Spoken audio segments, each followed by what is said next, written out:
রাসূল সাল্লাল্লাহু আলাইহি ওয়াসাল্লাম বলেছেন, সূর্য ও চাঁদ আল্লাহর নিদর্শন। কারো মৃত্যু বা জন্মের কারণে এদের গ্রহণ হয় না। যখন তোমরা গ্রহণ দেখবে তখন দোয়া করো, আল্লাহর মহিমা ঘোষণা করো, তাকবীর বলো, নামাজ আদায় করো এবং সদকা দাও।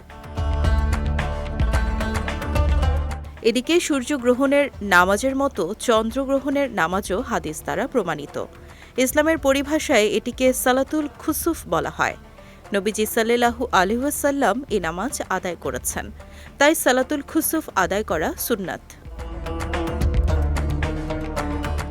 তবে সালাতুল খুসুফ আদায় করার কিছু নিয়ম রয়েছে, যেমন একাকী পড়া উত্তম, মসজিদে জামাতে পড়া সুন্নত নয়।